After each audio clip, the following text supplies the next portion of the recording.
আসসালামু আলাইকুম ভিউয়ার্স, আপনারা আজকে দেখতে চলেছেন একটি কোরিয়ান মুভি। যেই মুভিটির জনরা হচ্ছে কমেডি এবং থ্রিলার। মুভিতে সুন্দরভাবে দেখানো হয়েছে একটি মধ্যবিত্ত ফ্যামিলি যখন কোনো হুয়াই দ্বীপে যাওয়ার জন্য একটি লটারি পেয়ে যায়, আর সেই অনুযায়ী তারা যখন যাওয়ার জন্য রেডি হয়ে যায় তখন দুর্ভাগ্যবশত সেই প্লেনটি কিডন্যাপ হয়ে যায়। আর তারপর সেই প্লেনটি উদ্ধার করার জন্য ব্যস্ত হয়ে পড়ে তার পরিবারের সবাই, এবং এইখানে চিত্রায়ন করা হয়েছে কিভাবে তারা এই প্লেনটিকে উদ্ধার করবে আর তাদের আসল পরিচয়ই বা কী। ফিল্মটি যত আগাতে থাকে ততই কিন্তু বেশি থ্রিল হতে থাকে। তো চলুন কমেডি ঘরানার এবং থ্রিলার ঘরানার এই মুভিটির এক্সপ্লানেশন শুরু করি। আর মুভিটির নাম যারা জানতে চান, মুভিটির নাম হচ্ছে ওকে ম্যাডাম।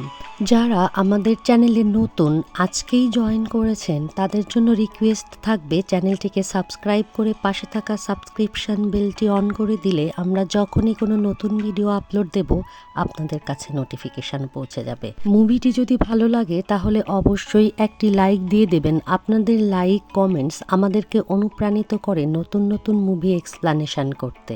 শুরু করছি আমাদের আজকের মুভি এক্সপ্লানেশন ওকে ম্যাডাম।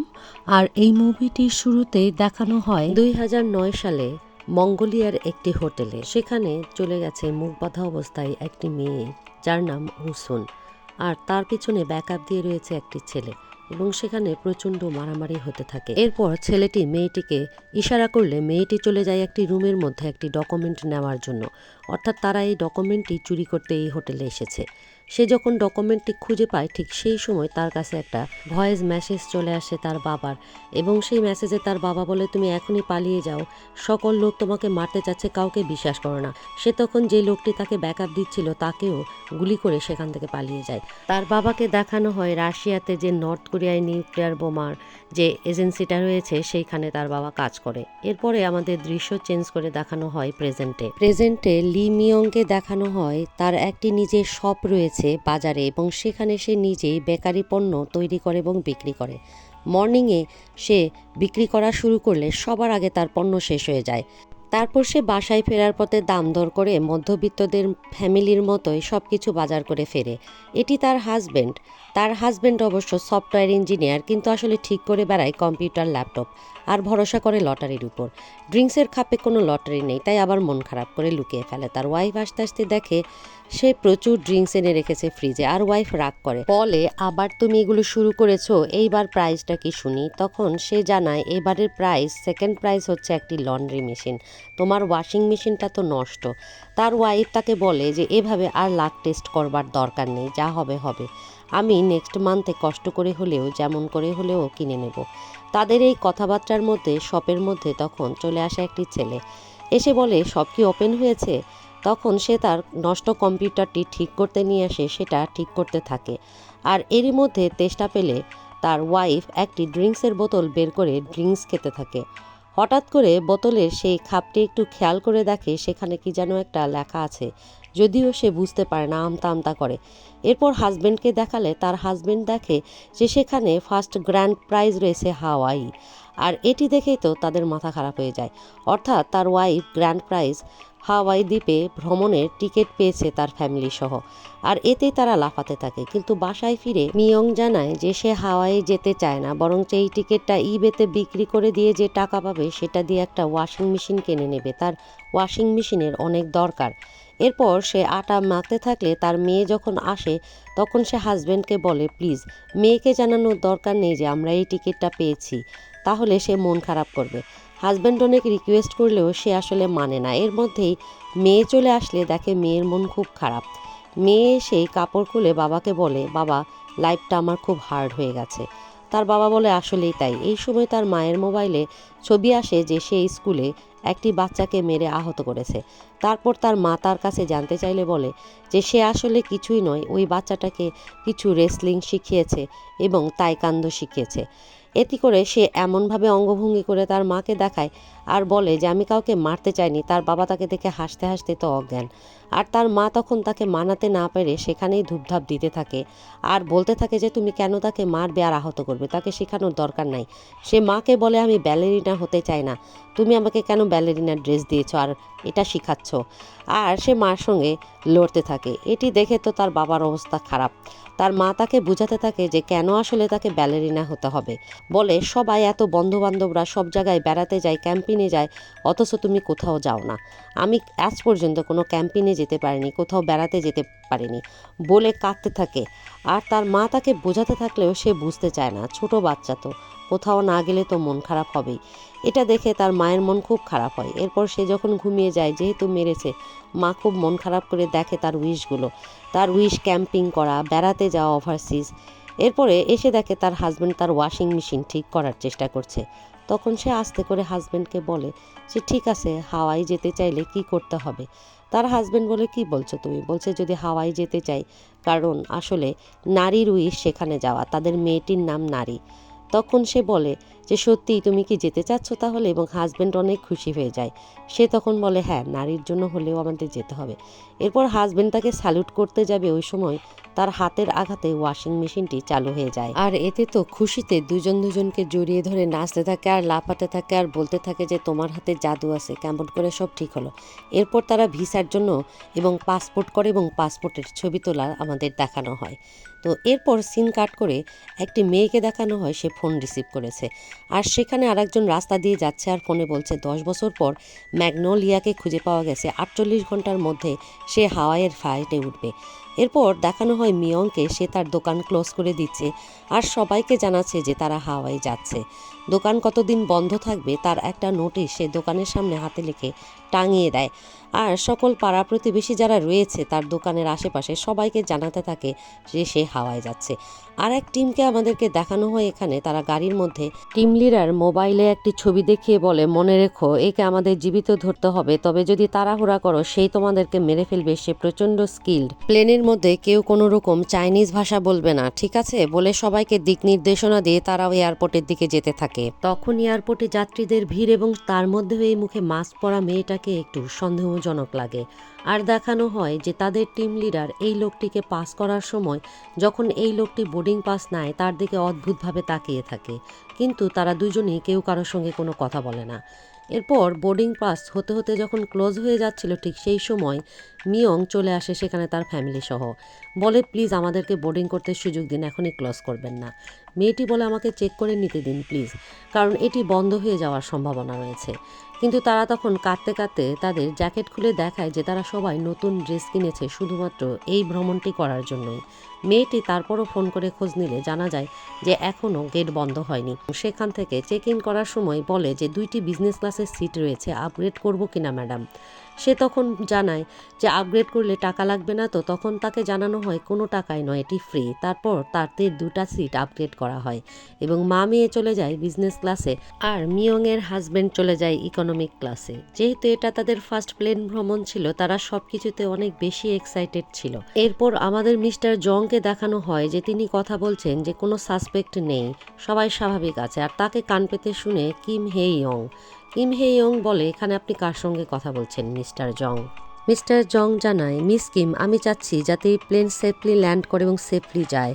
আর তখন কিম রেগে বলে যান, আপনি সবার সেবা করেন, আপনার সেখানে দায়িত্ব আছে। স্বাভাবিকভাবেই প্লেন ওড়ার আগ মুহূর্তে যে সিকিউরিটি ব্যবস্থাগুলো থাকে বিমানবালারা সেই সকল কাজে যাত্রীদের হেল্প করতে ব্যস্ত হয়ে পড়ে। আর সেখানে দেখানো হয় সকল যাত্রীদের যারা আজকের এই প্লেনে ভ্রমণ করছে। আমাদেরকে দেখানো হয় বিজনেস ক্লাসে মা মেয়ে একজন আরেকজনের সঙ্গে কথা বলছে, যেহেতু একটু দূরত্ব বেশি তারা একটু জোরে জোরেই কথা বলছে। এবং সেখানে মিয়ং খেয়াল করে অন্যান্য যাত্রীদের মধ্যে একজন খুবই অদ্ভুত যাত্রী রয়েছে যিনি মাদার ইন ল, তিনি হচ্ছেন এই মহিলা। আর ইনি তার ছেলের বউ প্রেগনেন্ট এবং ছেলের বউকে তিনি বাচ্চা হওয়ানোর জন্য আমেরিকায় নিয়ে যাচ্ছেন। তার কথা নাতি নাতনি আমেরিকান সিটিজেন হবে। তার সাথে পরিচিত হয় মিয়ং। এরপরে আমাদের দেখানো হয় কাউন্সিলরকে, ইনি হচ্ছেন মন্ত্রী কোরিয়ার এবং তিনিও ভ্রমণ করছেন বিজনেস ক্লাসে, তার ডেপুটিকে শিখিয়ে নিচ্ছেন কিভাবে মোবাইল স্ক্রিন বড় করা যায়। আর আমাদের দেখানো হয় পাইলটদের, তারা রান করার জন্য রানওয়ের সব কিছু চেক করে ওকে থাকলে তারা রেডি হয় এবং সবাইকে অ্যানাউন্স করতে থাকে। আর প্লেনের এই সবচাইতে ভীতু যাত্রীকে দেখানো হয় যিনি নার্ভাসনেসের কারণে ঔষধ খেয়ে নিচ্ছেন আর প্রার্থনা করছেন যেন সাবধানে ফ্লাই করা হয়। ক্যাপ্টেন অ্যানাউন্স করছেন এবং সবাই তখন সাবধানে সিট বেল্ট পরে বসে রয়েছেন। আর এই মুহূর্তে যখন প্লেন ফ্লাই করে তখন সেটি আসলে খুবই আনন্দদায়ক ছিল এই মা আর মেয়ের জন্য। তারা জানালা দিয়ে সিনারিগুলো দেখতে থাকে আর এনজয় করতে থাকে প্লেন ফ্লাই হওয়ার। অবশেষে তারা হাওয়াইয়ের দিকে উঠতে থাকে। এরপরে মিয়ংয়ের কাছে বিমানবালা এসে হট টাওয়েল দিয়ে যায় এবং তারপরে যখন খাবার নিয়ে আসে তখন মিয়ং মেয়েকে জিজ্ঞেস করে তুমি ক্ষুধার্ত কিনা। মেয়ে বলে হ্যাঁ। তখন সে মিস্টার জংকে ডেকে টাকা দিতে চায় খাবারের বিল, কিন্তু মিস্টার জং জানায় যে খাবার টোটালি ফ্রি।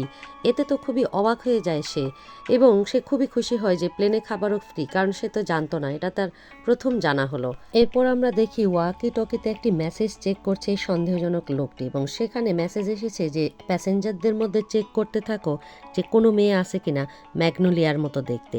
এরপর সবাই সেই মেসেজ পেয়ে তাদের নিজস্ব সিট থেকে উঠে পড়ে এবং সকল যাত্রীদেরকে সাবধানে দেখতে থাকে। সেই মুহূর্তে সেই মুখ অর্থাৎ মাস্ক পরা মেয়েটি সেখান থেকে উঠে চলে যায় টয়লেটের মধ্যে। টয়লেটের ভেতরে ঢুকে সে সন্দেহজনকভাবে তার ওপরে খোলার চেষ্টা করতে থাকে। এদিকে তাকে খুঁজতে খুঁজতে কিচেনে আসলে মিস কিম জানান যে আসলে ওইদিকে ওয়াশরুম স্যার, আপনি কি চাচ্ছেন বলে তাকে ওয়াশরুমের দিকে নিয়ে যেতে থাকে। এর মধ্যে সবাই অর্থাৎ পুরো টিমের সবাই দেখতে থাকে প্যাসেঞ্জারদেরকে কেয়ারফুলি আসলে ম্যাগনোলিয়ার মতো আছে কিনা। এরপরে একজন মুখে ফেস মাস্ক লাগিয়ে রাখলে সে মাস্ক তুলেও দেখার চেষ্টা করে যে ম্যাগনোলিয়া কিনা। মেয়েটি অবাক হয়ে গেলে লোকটি তখন সেখান থেকে দৌড় লাগায়। এদিকে মিস্টার জং খাবার নিয়ে আসতেই মিয়ং যখন উঠতেই যাবে তার সঙ্গে অ্যাক্সিডেন্ট হয়ে সেই মিটবলগুলো পড়ে গেলে সে হাতে ক্যাচ করে ফেলে।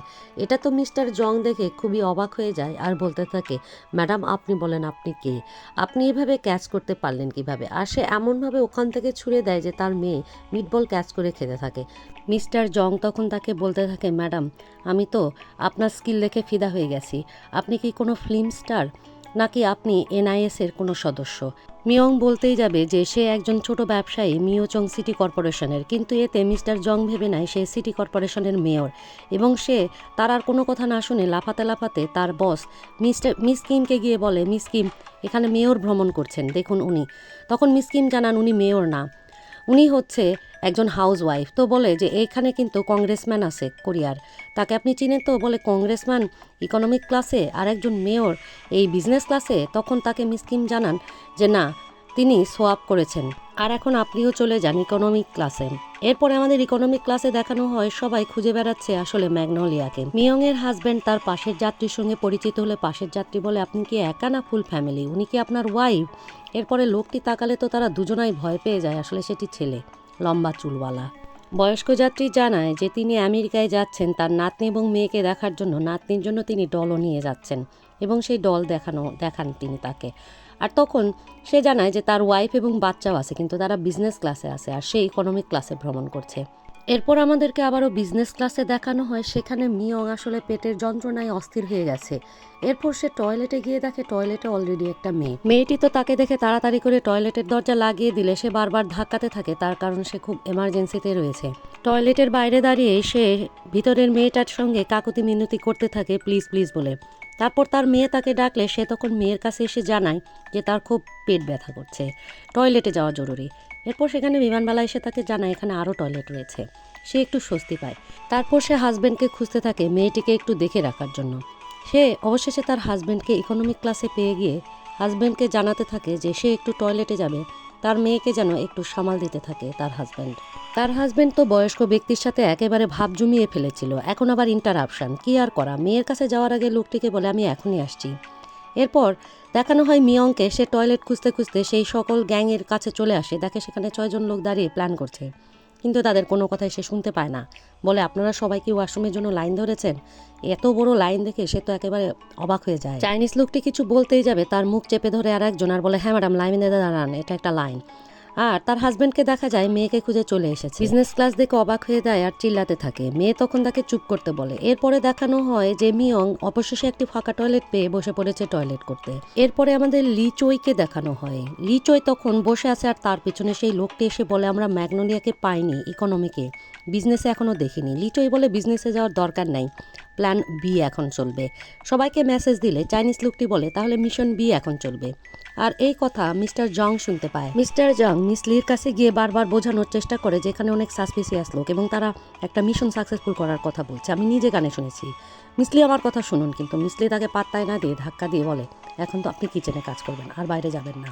মিস কিম তখন সেখান থেকে ইকোনমিক ক্লাসে চলে যান আর সেখানে দাঁড়িয়ে থাকে জং, যে বিশ্বাস করাতে পারলেন না তাকে। মিস কিম যখন প্যাসেঞ্জারকে দিয়ে তাদের সাথে কথা বলেন, ঠিক সেই সময় লি চই সং প্ল্যান বি অ্যাক্টিভ করলে সেখানে মিস্টার জং আসলে তাকে গলায় ধাক্কা দিয়ে ফেলে দেন। আর তখন সবাই চিৎকার করতে থাকে এবং সবারই গলায় মোটামুটি চাকু ধরে পুরা প্লেনটি তাদের কন্ট্রোলে নেওয়া হয়। আর এইখানে দেখানো হয় ইকোনমিক ক্লাসের সকল যাত্রীকে আর একটি কামরায় নিয়ে যাওয়া হচ্ছে। আর এইদিকে টয়লেটের মধ্যে সে তো হ্যান্ড ওয়াশের গন্ধ শুনছে আর ভাবছে এটাও এত লাক্সারিয়াস এখানে। আর সেখানে মেকআপ করতে শুরু করে। এদিকে মাস্ক পরা মেয়েটিও প্রচণ্ড ভয় পেতে থাকে পিস্তলধারী লোকদেরকে দেখে। মিস কিমকে পিস্তল ধরে তখন প্লেনের ক্যাপ্টেনকে দরজা খুলতে বললে ক্যাপ্টেন আর সহ্য করতে পারে না, দরজা খুলে এবং তাকেও পিস্তল ধরা হয়। সিন চলে আসে মিয়ং মেকআপ করছে আর তাকে দরজা ধাক্কালে তার মেকআপ নষ্ট হয়ে যায়। আর লোকটি এত দুর্ব্যবহার করে বের হতে বলে। এদিকে সবাই খুঁজে খুঁজে বের করতে থাকে কোথায় কে লুকিয়ে আছে। আর তখন লিচই খুঁজতে থাকে কোথায় ম্যাগনোলিয়া। আর সেখানে কাউন্সিলর যখন চিল্লাইতে থাকে যে আমি কংগ্রেস মেম্বার আর তোমরা আমার সামনে এভাবে পিস্তল ধরেছো, সে তখন বলে তোমার কান্ট্রি নিয়ে ব্যস্ত থাকো। সে বলে তুমি উত্তর কোরিয়ার নাকি, আমার কান্ট্রি বলছো। তখন আর একজন লোক এসে তাকে সান্ত্বনা দিয়ে বলতে থাকে যে আপনার এই ভাষণ আপনি কংগ্রেসেই দিন, এখানে নয়। হাইজ্যাককারীরা বিজনেস ক্লাসে চলে এসে বিজনেস ক্লাসের সবার গলায় চাকু ধরে এবং সবাইকে নিয়ে যেতে থাকে। প্রথমে শাশুড়িকে নেওয়া দেখে ছেলের বউ খুশি হয়। আর যে লোকটি ভয় পেত সে তো ঘুমিয়ে আছে, তাকে কিছুতেই তুলতে না পেরে পাজাকোলা করে নিয়ে যায়। এদিকে সবাই রিসার্চ করছে দক্ষিণ কোরিয়ায় বসে যে প্লেন হাইজ্যাক হয়েছে এবং এটি তারা কিভাবে মিট করতে পারে আর প্লেন কেনই বা হাইজ্যাক হয়েছে। তখন সব কিছু বর্ণনা করে বলা হয় যে আসলে প্লেন হাইজ্যাক হওয়ার মেন কারণই হচ্ছে যে নর্থ কোরিয়ার একজন এজেন্টের মেয়ে আছে সেখানে এবং সেই এজেন্টের মেয়েকে তারা নিতে এসেছে। তারপরে তাকে বলা হয় যে আমরা সাউথ কোরিয়া থেকে যা জেনেছি এই হচ্ছে সেই মেয়ে যে অত্যন্ত পারদর্শী এবং স্কিল্ড একজন এক্স মিলিটারি কপ এবং সে ইন্টেলিজেন্স সংস্থারও সদস্য। তারপরে তার কিছু ফাইটিং দৃশ্য এবং কিভাবে সে পালাতো সেগুলো দেখানো হয়। এরপরে এটি প্রধান দেখে তো খুবই অবাক হয়ে যায় যে তাহলে কি সে পারবে প্লেনকে রক্ষা করতে। তারা বলে আশা করছি পারবে এবং তারপর দেখানো হয় যে তার প্রেজেন্ট কন্ডিশন। সেই ছবি দেখে আমরা বুঝতে পারি ম্যাগনোলিয়া আর কেউই নয়, মিয়ংকে বলা হয় যে এটা তার আগের ছবি, এটা 10 বছর পরের ছবি। সে বলে শিওর, সে কি পারবে, তাহলে বলে হ্যাঁ পারবে। এই সকল খবর NIS এর একজন এক্স কপ দিয়েছে সেটাও সেখানে জানানো হয়। এরপর আবারও আমাদেরকে প্লেনে দেখানো হয় যে পুরো প্লেনে তারা খুঁজে খুঁজে কাউকেই ম্যাগনোলিয়া হিসেবে না পেয়ে অবশেষে লি চই দেখতে পায় মুখে মাস্ক দিয়ে একটি মেয়ে বসা আছে। সে তখন সন্দেহ করতে থাকে যে নিশ্চয়ই এই মেয়েটি ম্যাগনোলিয়া হবে। এদিকে মিয়ং তার পাসপোর্ট বের করতে গিয়ে কিছু পয়সা পড়ে গেলে সেটি তোলার জন্য সে বসতে থাকে আর বাইরে থাকা লোকটি তাকে ডাকতে থাকে। আর সে তো ভয় পেয়ে যায় যে এভাবে কেন টয়লেটে ডাকছে, তার কি এতই টয়লেট পেয়েছে যে এভাবে দুর্ব্যবহার করে মানুষের সাথে। সে অবাক হয়ে যায় যে মানুষ কত রুড ইদানিংকালে, একটা টয়লেটের জন্য এত দুর্ব্যবহার। আর মাস্ক পরা মেয়েটিকে দেখানো হয় ভয় পাচ্ছে সে। তার ড্রেসভূষা দেখে তাকে লিচই সন্দেহ করে সেই ম্যাগনোলিয়া। চলে এসে তাকে পিস্তল ধরে বলে যে ম্যাগনোলিয়া তুমি আর লুকিয়ে থাকতে পারবে না বলে তার ক্যাপ ফেলে দিয়ে তার মুখের মাস্ক টেনে খুলতে থাকে। আর তখন তার মুখের দিকে তাকায়, তখন সে তো দেখে সে আসলে অন্য একটা মেয়ে, অর্থাৎ সে আর কেউই নাই, অনেক বড় ফিল্ম স্টার সেরা। তাকে দেখে তো সবাই খুশি হয়ে যায়। আর এদিকে ম্যাগনোলিয়া টয়লেটের দরজা খুললে সেই লোকটি তার উপরে আক্রমণ করতে গেলে সেই তাকে প্রতিহত করতে গিয়ে এমনভাবে আঘাত করে লোকটি একেবারে জ্ঞান হারায়। এদিকে তার মারামারি আর ওইদিকে দেখানো হয় লিচই মেয়েটিকে দেখতে পেয়ে বলে তুমি কি, আর মেয়েটি কাঁদতে থাকে। তখন সবাই সেখানে দাঁড়িয়ে বলে তোমরা কি কানা হয়েছ, চিনতে পারছো না, সে তো বিখ্যাত স্টার, সে তো ANH সেরা। আর সবাই তখন সেরাকে দেখে বিস্মিত হয়ে যায়। তাদের গ্যাংয়ের একজন মেম্বার এসে তার সাথে সেলফি তুলতে চাইলে আর একজন লোক তাকে থাপ্পড় মেরে বলে এই নাও সেলফি হয়েছে তো। এদিকে মিয়ং লোকটিকে অনেকক্ষণ ধরে জাগানোর চেষ্টা করে, তাকে থাবা দিতে থাকে, চোখ খুলে দেখতে থাকে, কিন্তু সে একেবারে বেহুশ হয়ে গেছে। ম্যাগনোলিয়া ভয় পেতে থাকে এখন সে কি করবে। আর অন্যদিকে দেখানো হয় লোকটিকে নায়িকার সামনে অপদস্থ করতে। ওয়াশরুমে বসে ম্যাগনোলিয়া তার পাস্ট ভাবতে থাকে যে সেদিন যে চইকে গুলি করেছিল, লি চইকে গুলি করার পর সে সেখান থেকে পালিয়ে যায়। এরপর তার একেবারে চোখ খুলে হসপিটালে, তার চেহারা মোটামুটি চেঞ্জ করা হয়েছে। তার বাবা বলেছিল যে তুমি নর্থ কোরিয়ায় ব্যাক করো না, তোমার চেহারা চেঞ্জ করে পরিচয় চেঞ্জ করে তুমি সেখানেই থেকে যাও। তারপর সে সেখান থেকে চলে আসে সাউথ কোরিয়ায় এবং সেখানেই থাকে। তারপর তার বিয়ে হয়, তার হাজব্যান্ডকে দেখানো হয় এবং সে আর তার হাজব্যান্ড কত সুখী ছিল, সে যখন প্রেগনেন্ট ছিল কত আনন্দের ছিল। আর তাদের মেয়ে নারীকে দেখানো হয়, সে কত ফুটফুটে আর কত লাফালাফি করে। এগুলো ভেবেই তার চোখে পানি আসে। এরপর সে মাইকে শুনতে পায় লিচুইয়ের কথা। তাকে অ্যানাউন্স করে বলা হচ্ছে, ম্যাগনোলিয়া যেখানেই থাকো বের হয়ে আসো, না হলে সবাই মারা যাবে। আর ম্যাগনোলিয়া ভাবতে থাকে যে তাহলে এবার তোমার সঙ্গে আমার দেখা হবে লিচুই। মিনিস্টার বলে কথা, সবাইকে মিথ্যা করে বলছে ভয় পাবেন না, কিন্তু সেই ভয়ে অস্থির। আর এদিকে ম্যাগনোলিয়া প্রিপারেশন নিচ্ছে কিভাবে সে মোকাবেলা করবে শত্রুদের। এরপরে সেখানে তার হাজবেন্ডকে দেখানো হয়, পাশের সেই লোককে বলে, আমার মেয়েটাকে একটু দেখবেন প্লিজ, কারণ সে তার মায়ের জন্য অস্থির হয়ে গেছে, আমি আমার ওয়াইফকে একটু দেখে আসি কোথায়। তারপর সে বিভিন্ন জনের চোখ ফাঁকি দিয়ে যেভাবে পাশের রুমে যেতে থাকে, অর্থাৎ বিজনেস ক্লাসে ওয়াইফকে খোঁজার জন্য, সেটা ছিল এক অবিশ্বাস্য কমেডি। এদিকে নারী তার পিছনের সিটে সেই স্টারকে দেখে অবাক হয় আর হাসতে থাকে, ভাবে কত সুন্দর উনি। আর তার বাবা তো ওর কোলে চেপে একে তাকে চুপ করতে থাকতে বলে একের পর এক পাস করতে থাকে। আশ্চর্যজনকভাবে কেউই তাকে দেখতে পায় না। সে তখন চলে যায়, কিন্তু তার ওয়াইফকে দেখতে পায় না। ছিনতাইকারীরা তখন প্রধান বিমানবালার গলায় ছুরি ধরে বলে যে আমাদেরকে এখনই প্যাসেঞ্জার লিস্ট দাও। প্যাসেঞ্জার লিস্ট থাকে মিস্টার জং এর কাছে। তো মিস্টার জংকে তখন তারা চাকু ধরে উঠিয়ে নিয়ে বলে চলো এখনই দাও। মিস্টার জং বলে ওটা আমরা একেবারে সিক্রেটলি রেখেছি, আসুন। আর আমরা দেখতে পাই এদিকে যে মিয়ং এর হাজবেন্ড, সে তার ওয়াইফকে খোঁজার পরে না পেয়ে সেখান থেকে একবারে প্লেনের নিচে চলে যায়। মিস্টার জংকে নিয়ে ছিনতাইকারী চলে গেছে এবং প্রত্যেক লকারে প্যাসেঞ্জার লিস্ট খুঁজে না পেলে মিস্টার জং ভয় পেতে থাকে উপরের দিকে তাকিয়ে, কারণ উপরের দিকে তাকিয়ে সে দেখতে পায় মিয়ং উপরে ঝুলে আছে। তারপরে কাঁপতে কাঁপতে একটা কাগজ দিতে যাবে, আর সেই মুহূর্তে টের পেয়ে যায় ছিনতাইকারী যে উপরে কেউ আছে। আর ঠিক তখনই তার উপরে হামলা চালায় মিয়ং। যেহেতু মিয়ং ওপরে ছিল এবং ইনস্ট্যান্টলি তার উপরে হামলা করেছে, সে মিয়ং এর সঙ্গে পেরে ওঠে না। মিয়ং তাকে মুহূর্তের মধ্যেই একেবারে কাবু করে আর মিস্টার জংকে চুপ থাকতে বলে, কাউকে এটা শেয়ার করতে না বলে। মিস্টার জং তো খুবই খুশি হয় যে সে একটা মিশনে অবশেষে অংশগ্রহণ করতে পারলো। তার স্বপ্ন NIS এ জয়েন করা। এরপরে ম্যাগনোলিয়া তাকে জিজ্ঞেস করে কতজন লোক আছে, কিন্তু সে সঠিক করে লোক সংখ্যা বলতে পারে না। ম্যাগনোলিয়া তো বলে যে এটা অনেক গুরুত্বপূর্ণ তথ্য, তাহলে প্যাসেঞ্জার লিস্টই দিন। বলে প্যাসেঞ্জার লিস্ট আমি তো লুকিয়ে রেখেছি ম্যাডাম, যাতে কেউ না পায়, কারণ আমি জানি এটা সবচাইতে গুরুত্বপূর্ণ জিনিস। তখন তাকে বলে তাড়াতাড়ি আমাকে দাও। সে তখন পায়ের মোজা থেকে সেই লিস্টটি বের করে ম্যাগনোলিয়ার হাতে দেয়। আর ম্যাগনোলিয়া সেই লিস্টটি দেখার পরে সেই লিস্টটি একেবারে ওভেনের মধ্যে দিয়ে সেটাকে আগুন দিয়ে জ্বালিয়ে দেয়। আর এতে তো খুবই অবাক হয়ে যায় মিস্টার জং।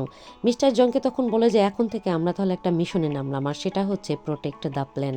এরপরে সে নিজেকে একেবারে চেঞ্জ করে ফেলে, বিমানবালার ড্রেস পরে। আর তার হাজব্যান্ডকে দেখানো হয় একটি কম্পিউটার নিয়ে সে ঠিকই মেসেজ করছে, আর সেই দিকে রেডি হচ্ছে বিমানবালা হিসেবে। দুইটা দৃশ্যই পাশাপাশি দেখানো হয়। মিয়ং তার পাসপোর্টের ব্যাগটি মিস্টার জংকে দিয়ে বলে এটা কিছুতেই হারানো যাবে না, আমার লাইফের সবচাইতে গুরুত্বপূর্ণ ডকুমেন্ট। এরপর সে সেটি তার কোমরে বেঁধে নেয়। তাকে দেখে তো মিস্টার জং চলতেই পারে না, বলে আপনাকে তো একেবারে প্রফেশনাল বিমানবালাই লাগছে, তাহলে এখন আমরা কি করব? সে যখন যেতে চায় তখন তার হাতে সে একটা ঘড়ি দিয়ে বলে এখন থেকে আমরা মিশনে যাব, এই ঘড়িটি আমি সবসময় সাথে রাখতাম, আপনি যখনই বিপদে পড়বেন বা হেল্প লাগবে আমার সঙ্গে কথা বলবেন। আর আমি এখানে কিছু অস্ত্র রাখা আছে, আমি যাচ্ছি সেগুলো কালেক্ট করার জন্য, যাতে বিমানটিকে বাঁচাতে পারি। মিয়ং এর হাজবেন্ড সেই প্লেনের পুরো ক্যামেরাগুলোকে হ্যাক করে ফেলে এবং সে দেখতে পায় কোথায় কি হচ্ছে, কোথায় কতজন। সে লি চই সং এর পুরো আইডিটি বের করে ফেলে যে সে আর্মির সদস্য এবং কোথায় কিভাবে কাজ করছে, এবং সেই অনুযায়ী কোরিয়ান NIS এর এজেন্ট হিসেবে সে NIS কে মেসেজ দিতে থাকে এবং ইমেল করতে থাকে যে সে কোথায় আছে এবং প্লেনটি কতজন মিলে হাইজ্যাক করেছে এবং কি অবস্থায় আছে, এবং তাদের সাথে তার যোগাযোগ থাকে। এই সময় সেই জায়গায় মিস্টার জং অস্ত্র নিতে আসলে তাকে দেখতে পেয়ে পিছন থেকে আক্রমণ করতে গেলে সে তার সঙ্গে পেরে ওঠে না এবং বলে আপনি NSI এজেন্ট। আর ম্যাগনোলিয়াকে দেখানো হয় সে খাবার দাবার নিয়ে যখন যাচ্ছে তখন তাকে একজন আটকালে, সে বলে কোথায় যাচ্ছেন, তখন ম্যাগনোলিয়া বলে হাওয়াই। আর তাকে এমন মারধর দিতে থাকে, বেচারা তো তার সাথে মোটেও পেরে ওঠে না। এই বয়সেও ম্যাগনোলিয়া এত পারদর্শিতার সাথে যে সবাইকে কুপুৎকাত করছে, যেটা আসলে ছিল আনএক্সপেক্টেড। এরপর আরেকজন ব্যক্তি চাকু নিয়ে ম্যাগনোলিয়ার দিকে এগিয়ে আসলে ম্যাগনোলিয়া তার উপরও ঝাঁপিয়ে পড়ে এবং দুজন মিলে এখানে তুমুল মারামারিতে ম্যাগনোলিয়া খেয়াল করে তার মেয়ে, ভাবে মেয়েকে কেন একা রেখে তার হাজবেন্ড চলে গেছে। সে তখন মুখ ঢাকার জন্য একটি ঢাকনার মতো ইউজ করতে থাকে এবং তারপর সেই লোকটিকে এমন বেধড়ক মারতে থাকে, সে ওই ম্যাগনোলিয়ার সঙ্গে মারামারিতে পেরেই ওঠে না। আর এটি দেখে তো তার মেয়ে খুবই খুশি হয়, ভাবে you are just my type. কিন্তু তার মেয়ে যাতে তার চেহারা দেখতে না পায় এই সর্বান্তকরণের চেষ্টা করতে থাকে এবং নারী আসলে তার মাকে দেখতে পায় না। এদিকে নারীর বাবাকে দেখানো হয় যে সে মেসেজ চালাচালি করছে সাউথ কোরিয়ার NIS টিমকে। আর তখন সেখানে মিস্টার জং চলে আসলে মিস্টার জং এর সঙ্গে আগে তার কিছুটা হাতাহাতি হয়।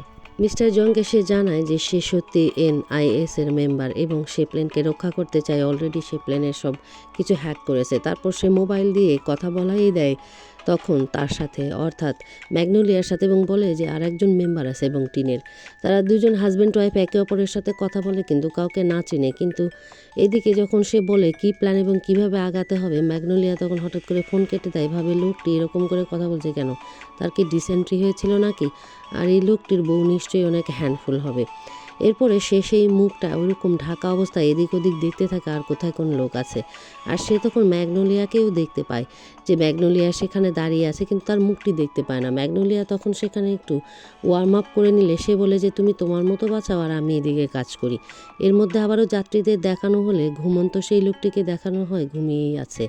ক্যাপ্টেনকে পিস্তল ধরে যখন এদিকে প্লেনের মেন কন্ট্রোলিং অবস্থাও হ্যাক হয়ে গেলে প্লেনটি আর নিজের কন্ট্রোলে না থাকলে সেটি তখন দেখে মিস্টার চই। কারণ ক্যাপ্টেন আর কোনো কিছুই নিয়ন্ত্রণ করতে পারছিল না, জানাচ্ছিল যে প্লেন অন্য কেউ কন্ট্রোল করছে। তখন সে তাকে খুঁজতে যায়। আর এদিকে দেখানো হয় মিস্টার জং অস্ত্র নিতে গিয়ে একেবারে একটা জায়গায় গিয়ে লাফ দিয়ে নামে আর সেখানে দেখতে পায় যে তাদের, অর্থাৎ গুন্ডাদের টিমের একজন ঘুমিয়ে আছে। তখন সে তাকে হাত পা বেঁধে সেখানে ফেলে রেখে আসে। বুক ব্যথা অবস্থায় ম্যাগনোলিয়া যখন গুন্ডাদের খুঁজছে তখন তাদেরই একজন তাকে পিছন থেকে ধরে ফেলে এবং তার মুখ দেখার অনেক চেষ্টা করে এবং দুজনের মধ্যে তুমুল লড়াই চলতে থাকে এবং একসময় সে তার মুখের ওটা কেটে ফেলে দিতে বাধ্য হয়। তারপরে সে তাকে দেখে বলে, ও তুমি এরকম মাঝবয়সী একজন নারী, তো বলে তাতে কি হয়েছে। এরপরে দুজন এমন মারামারি চলতে থাকে, তবে ম্যাগনোলিয়া এখানেও জয়লাভ করে। কিন্তু ঠিক সেই সময় সেখানে চলে আসে চই। লিচই এসে বলে, ম্যাগনোলিয়া তুমি যতই চেহারা পরিবর্তন করে থাকো না কেন আমি তোমাকে চিনতে পারবোই, তুমি যেখানে যাও। আর পিছন থেকে তার হাজব্যান্ড তখন সেখানে চলে এসে বলে, হানি তুমি এখানে কি করছো? আর তখন সেখানে চই জানায় যে এ তোমার হাজব্যান্ড, ও তাহলে তুমি NIS এর সদস্যকে বিয়ে করেছো এবং তার আশ্রয়ে এতদিন এখানে শেল্টার নিয়ে আছো। তখন তার হাজব্যান্ডকে মারতে থাকলে সে তখন তার হাজব্যান্ডকে তাদের হাত থেকে বাঁচায়। তারপর লিচই তাদের দুজনকেই বেঁধে সেইখান থেকে নিয়ে যেতে থাকে সকল যাত্রীদের সামনে দিয়ে। সে সময় তাদের মেয়ে তাদেরকে দেখলে চোখ ইশারায় নিষেধ করে সে তখন তাকে মা বলে ডাকতে। নারী তখন বাবা মাকে হাত বাঁধা অবস্থায় যেতে দেখে কাঁদতে থাকে কিন্তু ডাকে না। আর এদিকে দেখানো হয় যে মিস্টার জংও তাদেরকে দেখতে পেয়েছে ওইখান থেকে, আর সে মুভ করতে পারে না, সামনে যেতে পারে না। আর তখন ওই দুইজনকে নিয়ে যাওয়া হয় একটি ঘরের মধ্যে এবং সেখানে বেঁধে ফেলে রাখা হয়। এদিকে নারী কাঁদতে থাকে, তখন সেই বয়স্ক লোকটি সেই ডলটি তাকে গিফট করে, বলে আর কেঁদো না, এটি নাও, তোমার বাবা মা নিশ্চয়ই আসবে। আর সেখানে তাকে কাঁদতে দেখে লিচই এগিয়ে এসে বলে, এই বাচ্চা তোমার সঙ্গে কে রয়েছে, তোমার বাবা মা কোথায়? তখন সে কি বলবে ভেবে না পেয়ে তার পিছনের সিটেই রয়েছে সেই নায়িকা। নায়িকাকে দেখিয়ে বলে যে এই নায়িকাই তার মা, সে তার মায়ের কাছে দূরে আছে বলেই কাঁদছে। তখন নায়িকা জানায় যে না না, আমি তার মা নই। এদিকে ডিরেক্টর যে তাকে ভালোবাসতো এটি দেখেই তো তার হার্ট অ্যাটাক হতে থাকে। আর সবাই অবাক হয়ে যায় যে বিশ্ববিখ্যাত নায়িকা সেরা আসলে তার একটি মেয়ে রয়েছে, কিন্তু গোপন মেয়ে। এদিকে নীরা তাকে বোঝাতে থাকে, মা তুমি আমাকে কেন মেনে নিচ্ছ না? আর তার কানে কানে বলে, প্লিজ আমাকে হেল্প করো প্লিজ ইনার কাছ থেকে। তখন সে বুঝতে পারে এবং লোকটিকে জানায় যে হ্যাঁ এটাই আমার মেয়ে। আর সবাই মনে হয় আকাশ থেকে পড়ে কথা শুনে। এরপর ম্যাগনোলিয়া জানায় যে সে যে ম্যাগনোলিয়া, এতে তার স্বামীর আপত্তি আছে কিনা, স্বামী জানতো কিনা। তার স্বামী বলে তার স্বামী জানতো। সে NSI সদস্য কিনা সেটাও বলে যে সে NIS এর সদস্য। তখন তাই জিজ্ঞেস করে, তুমি আমার উপরে দৃষ্টি রেখেছিল কিনা? তখন সে বলে হ্যাঁ সে রেখেছিল, তবে সেটা শুরুর দিকে। এরপর ফ্ল্যাশব্যাকে দেখানো হয় তাদের সেই প্রথম সাক্ষাৎ। যেদিন তাকে অনেকগুলো গুন্ডা তাকে মারছিল, সে তখন সেই গুন্ডাদের হাত থেকে রক্ষা করেছিল তার স্বামীকে এবং গুন্ডাদেরকে মেরে তাড়িয়ে দিয়ে তাকে দরিদ্র মনে করে একটা চিকেনের কাবাবের স্টিক নিয়ে যেয়ে তাকে খেতে দিয়েছিল। সেই স্মৃতিশীল সে মনে করে যে হানি যেদিন তুমি প্রথম আমাকে বাঁচিয়েছিলে তারপর থেকে আমি তোমাকে ভালোবেসেছি এবং বুঝতে পেরেছি যে তুমি আমার বেটার হাফ হবে। এরপর সে বলে যে সেদিনে আমি তোমার প্রেমে পড়ে গিয়েছিলাম এবং বিশ্বাস করো আমি কিছুদিনের পরে NIS ছেড়ে দিয়েছিলাম আর তোমাকে মনে প্রাণে আমার মন থেকেই গ্রহণ করেছিলাম, এখানে কোনো মিথ্যে নেই। তখন তাদের প্রথম পরিচয়ে সেই দৃশ্যটি তা আমাদেরকে দেখানো হয় যে তারা কেমন করে একজন আরেকজনের প্রতি আসলেই প্রেমে পড়েছিল এবং কতই মুগ্ধতা ছিল তাদের। স্বামীর এরকম কনফেশন শুনে সে স্বামীর চেহারা দেখতে চায়, বলে আমি তোমাকে দেখতে চাই এখনই হানি, কিন্তু দুজনাই দুদিকে মুখ করে বাঁধা ছিল। তারপর অনেক কষ্ট করে নিজেদেরকে সামনাসামনি নিয়ে আসতে তারা সক্ষম হয়। ম্যাগনোলিয়া তখন অজুরে কাঁদছে যে সে আসলে যাকে পছন্দ করেনি সে ভুল করেনি। আর এদিকে তখন সেখানে অদ্ভুত রকম একটা শব্দ হতে থাকে। তখন চমকে উঠে বলে, হানি এগুলো কীরকম শব্দ হচ্ছে। দুজনে তারপর পাশ ফিরে দেখতে পায় তাদের কাছেই সেখানে আরেকজনকে মুখ বেঁধে ফেলে রাখা হয়েছে, যাকে মিস্টার জং বেঁধে রেখেছিল। সেই মুখ বাঁধা হাত বাঁধা লোকটি তখন কাঁদতে থাকে। আর এইদিকে তখন ডিরেক্টরের কাছে তার সহযোগী এসে বলে সে একটা চাকু পেয়েছে, এটা দিয়ে সে কী করবে। বলে সে তখন সবার হাতে বাঁধন কেটে দিতে থাকে। কিন্তু তখনই কিডন্যাপার আসলে তারা আবার চুপ হয়ে যায়। এরপর সেখানে কিডন্যাপারদের মধ্যেই আমরা দেখি একটু মারামারি চলে এবং কিডন্যাপারদের প্রধান আরেকজনকে মাথা দিয়ে ইশারা করে বোঝায় যে আমরা অন্য প্ল্যানে যাব। আর এসে সে লিচুইকেও পিস্তল তাক করে এবং সে তখন প্লেনের কন্ট্রোল নিয়ে নেয়। বলে যে তুমি এই প্লেন নিয়ে নিচে চলে যাবে আর আমি চলে যাব ম্যাগনোলিয়াকে নিয়ে। বলে তুমি সবাইকে মেরে ফেলবে। সে বলে হ্যাঁ। এরপরে সে তখন প্লেনের কন্ট্রোল নিতে গেলে সহকারী ক্যাপ্টেনকে মেরে একেবারে আহত করে দেয়। আর এতে করে প্লেন ঝাঁকুনিতে এক প্রান্ত থেকে আর এক প্রান্ত সকল যাত্রীরা তখন চলে যেতে থাকে। আর গড়াতে থাকে তখন ম্যাগনোলিয়া আর তার হাজব্যান্ড। সে এক অন্যরকম দৃশ্য। তখন তারা বুঝতে পারে না আসলে প্লেনের কি হচ্ছে। এদিকে সেই মুহূর্তে তারা শুধু বলে মিয়ং তুমি ঠিক আছো তো। আর মিয়ংও তার হাজব্যান্ডকে দেখতে থাকে। আর ক্যাপ্টেনদেরকে দেখানো হয় তাদেরকে পিস্তল ত্যাগ করে বলে প্লেন এখনও ঠিক করতে। আর দেখানো হয় যে সেই লোক এখন প্লেনের কন্ট্রোল নিয়ে বলছে প্লেন কোন দিকে যাবে। তখন এদিকে দেখানো হয় যে প্লেনটা মোটামুটি একটু স্থির হয়েছে। তারা পিস্তল ধরে বলে ক্যাপ্টেনকে প্লেন অনেক দ্রুত নিচে নামাতে। এদিকে তখন তারা ঘোষণা করতে থাকে ৮,০০০ ফিট একবারে নিচে নামবে, সবাই সিট বেল্ট যেন বেঁধে নেয়। এদিকে যাত্রীদের দেখানো হয় তারা খুব তাড়াহুড়ো করে সিট বেল্ট পরে নিচ্ছে। আর এদিকে বাচ্চাটাকে দেখানো হয় সে নায়িকার কোলে বসে আছে এবং সে তার মায়ের বাবার কথা বলছে যে আমার বাবা মা কোথায়, তারা কি সিট বেল্ট বেঁধে নিতে পারবে।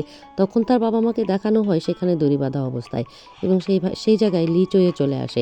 লিচয়কেও তারা বেঁধে ফেলে সেখানে তাদের সঙ্গে একেবারে আটকে রাখে।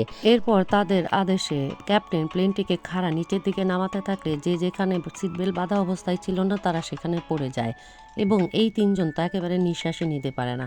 একজন আরেকজনের সাথে চাপা খেয়ে লেগে যায়। ম্যাগনোলিয়া বলে তুমি আমার পিছনে কেন এসেছো। চই জানায় যে আমার গভর্নমেন্ট আমাকে পাঠিয়েছে কারণ তারা নিউক্লিয়ার বোমাটি এখন আনলিজ করতে চায়, কিন্তু সেটি আনলিজ করতে গেলে এই দুনিয়ার সব কিছুই ধ্বংস হয়ে যাবে যেটা তোমার বাবা প্ল্যান করেছিল। আর আনলিজের জন্য তোমার চোখের আইরিশ দরকার, আর তুমি তো জানো যে সেটা প্রোটেক্ট করা কত জরুরি। তখন সে সম্মতি জানায় এবং বলে তাহলে তো আমাকে প্রোটেক্ট করতেই হবে। আর লিচয় জানায় যে সেখানে আর একটা গ্রুপ রয়েছে যারা তোমাকে মেরে ফেলে চোখের আইরিশ নিয়ে যেতে চায় এবং সেটাকে অন্যায়ভাবে ইউজ করতে চায়, যেটা আমি রোধ করতে এসেছি এবং তারা এখন আমাকে বেঁধে ফেলেছে এবং তারা সেটাকে অ্যাক্টিভ করতে চাচ্ছে। এতে তো খুবই অবাক হয়ে যায় ম্যাগনোলিয়া। লিচয় জানায় আমার বাকি যে লোকজন আছে তারা বিট্রে করেছে এবং তারা তোমাকে চায়, তারা তোমাকে বিক্রি করে দেবে অনেক বেশি টাকায়। তুমি তো জানো যে তারা এখন তোমাকে পেলে তুমি মরে যাবে, একটা গুডের মতো হয়ে যাবে। তখনই ম্যাগনোলিয়া উঠে দাঁড়ায় এবং তার হাজব্যান্ডও প্রতিবাদ করে এমন হতে পারে না, আর তুমি তার দিকে তাকিও না। এখানে সে জেলাসও হয় তার ওয়াইফের দিকে যে সে তাকাচ্ছে লিচয়ের সাথে।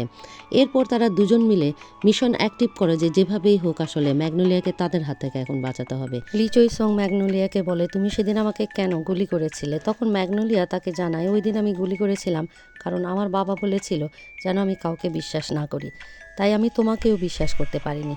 তখন সে বলে কেন করনি, আমি তো তোমাকে মনে প্রাণে বিশ্বাস করতাম। তখন তার হাজবেন্ড নিজ থেকে বলে তুমি আমার ওয়াইফকে কেন বিশ্বাস করতে আর এই সকল কথা কেন বলছো। সে তখন জেলাস ফিল করতে থাকে। আর লিচয় তখন বলে আমার নিজের জীবন গেলেও আমি তোমাকে প্রোটেক্ট করতাম, কখনোই তোমার বুকে গুলি লাগতে দিতাম না।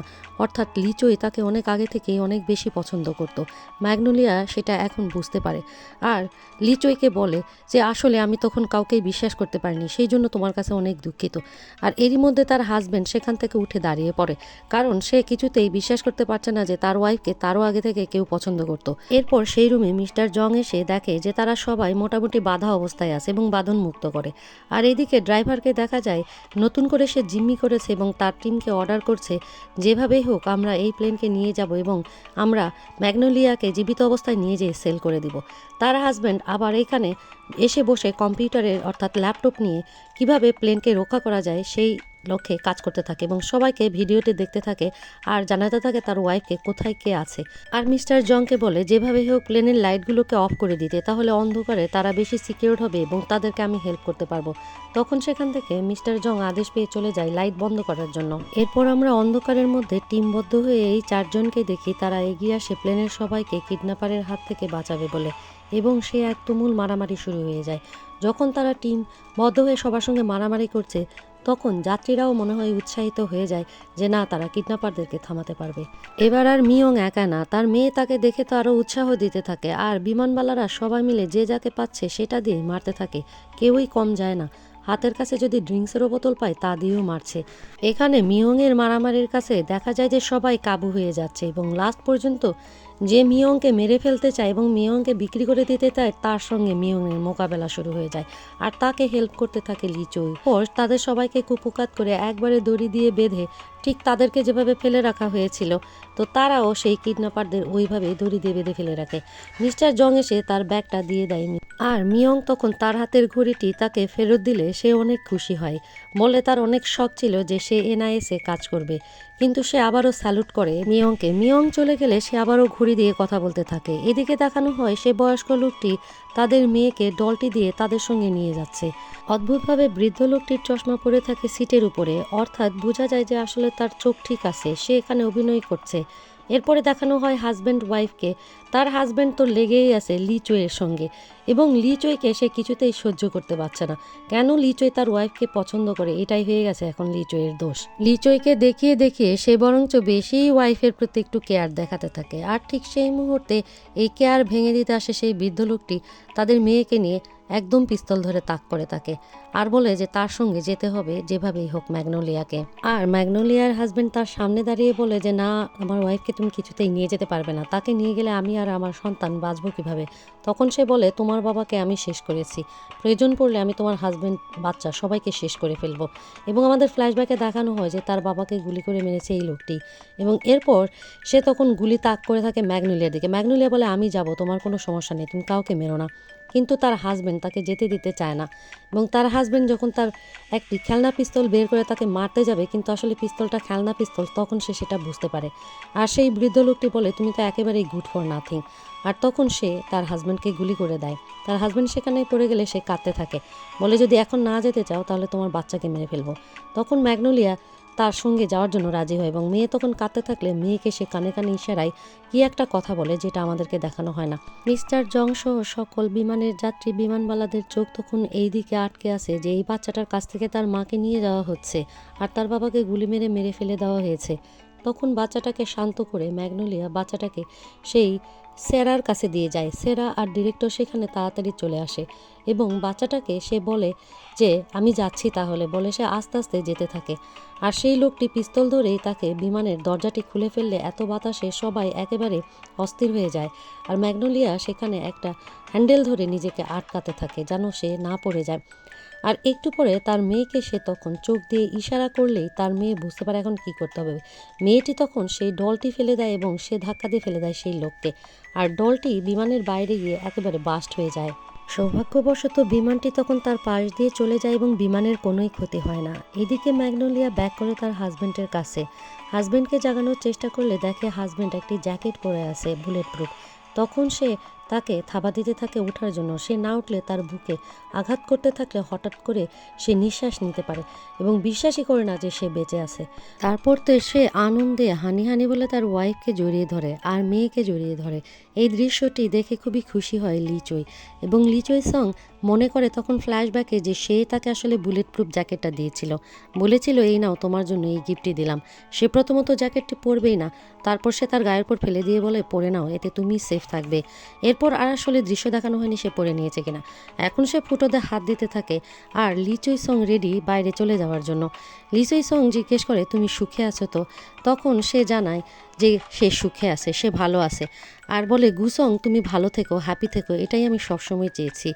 আর গুসংয়ের দিকে খেয়াল রেখো, তার হাজব্যান্ডকে বলে। তার হাজব্যান্ড বলে তুমি আমার উইম্যানকে কেন খেয়াল রাখতে বলছো, আর গুসং গুসং বলছো কেন, ওর নাম মিয়ং। এরপরে বলছে তুমি যাও, তুমি চলে যাও। আর সে যখন বলে ঠিক আছে আমি চলে যাচ্ছি, কিন্তু আমি যেন না শুনি যে গুসং কোনোভাবে কষ্ট পেয়েছে, বলে আমার উইম্যানের চিন্তা তুমি করো না। আর সে তখন দরজার দিকে এগিয়ে গিয়ে আর একবার গুসংয়ের দিকে তাকায়, বলে গুসং যদি কোরিয়া এক হয়ে যায় তবে আবারও আমি তোমার কাছে চলে আসব। বলে সে সেখান থেকে তখন প্যারাশুট নিয়ে নেমে পড়ে। আর তার হাজব্যান্ড বলে যাও যাও, তোমার আর আসতে হবে না কোরিয়া একত্রিত হলেও। অবশেষে প্লেন স্বাভাবিকভাবে চলা শুরু করলে ক্যাপ্টেন উঠে চলে আসে মিস কিমের কাছে এবং এসে তাকে তার মনের কথা জানায়। ক্যাপ্টেন মিস কিমকে আসলে অনেক ভালোবাসে, আর সে যখন দেখেছে মিস কিমকেই পিস্তল ধরা হয়েছে তখন তার মাথা ঠিক ছিল না, আর সেই জন্যই সেই পাইলটদের রুমের কামরাটি খুলে দিয়েছে। এটি বলে সে তার বুকে মাথা রেখে কাঁদতে থাকে। মিস কিম তখন তাকে সান্ত্বনা জানায় এবং মিস কিমও জানায় যে সে তাকে ভালোবাসে। এদিকে প্লেন হাইজ্যাকারদের সবাইকে যাত্রীরা মিলে মুখ বেঁধে ফেলে এবং হাত বেঁধে ফেলে এবং তাদেরকে সেখানে দড়ি দিয়ে বাঁধা অবস্থায় বসিয়ে রাখে। আর দেখানো হয় কোরিয়ার এজেন্সির কাছে নিউজ চলে গেছে যে প্লেন হাইজ্যাককারীদেরকে বেঁধে ফেলা হয়েছে এবং প্লেনের কারো কোনো রকম ক্ষতি হয়নি। এটি শুনে তো তারা খুবই খুশি। প্লেনে দেখানো হয় ক্যাপ্টেন বলে যে আমরা আবার কোরিয়াতে ফেরত যাব, কিন্তু এতে অনেক যাত্রীর খুবই মন খারাপ, তারা কোরিয়াতে ফেরত যেতে চায় না। কিন্তু কংগ্রেসম্যান দাঁড়িয়ে বলে কোরিয়াতে ফেরত যাওয়াই বুদ্ধিমানের হবে, কারণ প্লেনেতে তো অনেক বড় একটা দরজা ভেঙে গেছে, এভাবে কিভাবে আমরা হাওয়ায় যাব। কিন্তু অন্যান্য সকল যাত্রীরা হাওয়ায় যাওয়ার জন্য উঠে পড়ে লাগে। বিশেষ করে সেই মহিলা যে বিজনেস ক্লাসের যাত্রী ছিল, সে তো একেবারে কংগ্রেসম্যানকে বকাঝকা করে গালি দিতে থাকে। পরে সবাই মিলে কংগ্রেসম্যানকে রোধ করতে থাকে। এই সময় মিস্টার জং বলে, কেন আসলে আমার এই পিস্তলটা চললো না তখন সেখানে। সেও তখন পিস্তলটা ওখানে ট্রাই করতে গিয়ে ভুলবশত সেটি আসলে মন্ত্রীর গায়ে লাগে, আর সিদ্ধান্ত নেওয়া হয় হাওয়ায় যাবে প্লেন। এতে সবাই অনেক খুশি হয়। আমরা দেখি সেয়ারা আর ডিরেক্টরের মধ্যেও ভালো সম্পর্ক হয়ে গেছে। আর এই ফুল ফ্যামিলি তো একেবারে খুশিতে অস্থির, এই প্রথম তারা হাওয়ায় ঘুরতে যাচ্ছে, না গেলে হয়। আর তাদেরকে তখন চেয়ার আপ করতে থাকে থামস আপ করে মিস্টার জং। অবশেষে হাওয়াই দ্বীপে দেখানো হয় আমাদেরকে চলে এসেছে তারা, এবং সেখানে তারা আনন্দ করে ঘুরে বেড়াচ্ছে, সি বিচে দৌড়ায় বেড়াচ্ছে এই ফুল ফ্যামিলি। তারপরে আমাদের দেখানো হয় একটা ডকে চলে গেছে তারা দুজন, সেখানে ফুল নিয়ে গেছে তার হাজব্যান্ড এবং একটি আংটি দিয়ে আবারও তাকে ফর্মালি প্রপোজ করে। তবে এবারের প্রপোজটা হচ্ছে থ্যাংক ইউ প্রপোজ। সে বলে thank you marrying Mi Young, আর মি ইয়ংকে আংটিটি পরিয়ে দেয়। বলে এত সাকসেসফুলি এত কষ্টের পরও যে আমরা ট্রিপটা করতে পারবো, 10 বছর লেগে গেল। এরপর তার হাতে ছোট্ট করে কিস দিয়ে বলে, হ্যাঁ 10 বছর ধরে প্ল্যান করেছি এবং সেভ করে তারপরে আমি তোমাদেরকে এখানে আনতে পেরেছি। তার ওয়াইফ বলে, ওয়েট, তুমি না বলেছো যে এটা আমরা লটারি জিতেছি, তার মানে? তখন তার হাজবেন্ড বলে, না, আসলে আমি 10 বছর পরে এটি জমিয়েছি, আর তোমাকে ওই মিথ্যেটা না বললে তো তুমি মেনে নিতে না। বলে তাকে জড়িয়ে ধরে বলে, মিয়ং আই লাভ ইউ, আমাকে কখনো ছেড়ে যেও না, নর্থ কোরিয়াতেও না, কোরিয়া একত্রিত হলেও না। মিয়ং তখন বলে, তুমি কিভাবে এত টাকা নষ্ট করতে পারলে? বলেই তার হাজব্যান্ডের পিছু দৌড়াতে থাকে, হাজব্যান্ডও তার ভয়ে দৌড়াতে থাকে। আর এদিকে তাদের মেয়েকে দেখানো হয় সে আনন্দে সেখানে ড্রিঙ্কস করছে, আর সেই খাপটা ধরে ফেলে দিয়েছে। আমাদের দেখানো হয় খাপটাতে আসলে সেই লটারি ওই ট্যাগটা লাগিয়ে তার মুখটা লাগিয়ে দিয়েছিল এবং ইচ্ছা করেই ওই ড্রিঙ্কসটি তার ওয়াইফকে খেতে দিয়েছিল। আর সে যে সফটওয়্যার ইঞ্জিনিয়ার এবং প্লেন নিয়ে সব আইডিয়া তার আছে। এরপরে দেখানো হয় প্লেনের সবাই নেমে গেলেও সেই ঘুমের রুগীটি এখনও নামেনি, ঘুমিয়েই ছিল। ঘুম থেকে জেগে তার মোবাইল বের করে দেখে সেখানে 500 মেসেজ, আর সবাই লিখেছে প্লেন হাইজ্যাক হয়েছে, তুমি ভালো আছো কিনা, এই সব কিছু। সে তো বুঝতেই পারে না এরা সবাই কে কী লিখেছে, এরা কি গাঁজাখোর নাকি। তারপর তো নিজের উপরে নিজেই রাগ করে, বলে কোথায় একেবারে সুস্থ সবল অবস্থায় এই প্লেন এখানে। এরপর যখন দেখে প্লেনের কেউ নেই, ভাবে তাকে তো এখন নামতে হবে। সে আস্তে আস্তে প্লেন থেকে নেমে যায়, আর এর মধ্যে দিয়েই ওকে ম্যাডাম মুভিটি শেষ করে ফেলা হয়। এখানে এই ঘুমন্ত রুগীটিরও পরিচয় বলে দেওয়া হয় যে সে আসলে ছিল এজেন্ট। কেমন লাগলো আপনাদের কাছে ওকে ম্যাডাম এই মুভিটি? খুব সাধারণ একটি মুভির কাহিনী, কিন্তু এত সুন্দর করে এই কোরিয়ান মুভিগুলো উপস্থাপন করা হয়, আসলে দেখতেই অনেক ভালো লাগে। আপনারা যারা কোরিয়ান মুভি আমার মতোই এনজয় করতে পছন্দ করেন, তাদেরকে আবারও রিকোয়েস্ট করব আমাদের চ্যানেলটি সাবস্ক্রাইব করে আমাদের পাশে থাকবেন, আর পাশে থাকা বেল আইকনটি প্রেস করে দিলে আমরা যখনই কোনো নতুন মুভি বা ড্রামা আপলোড করব আপনাদের কাছে নোটিফিকেশান পৌঁছে যাবে। এতক্ষণ পর্যন্ত আমাদের সাথে থেকে ওকে ম্যাডাম মুভিটি এনজয় করবার জন্য আপনাদের সবাইকে আমাদের তরফ থেকে অনেক ধন্যবাদ জানাচ্ছি।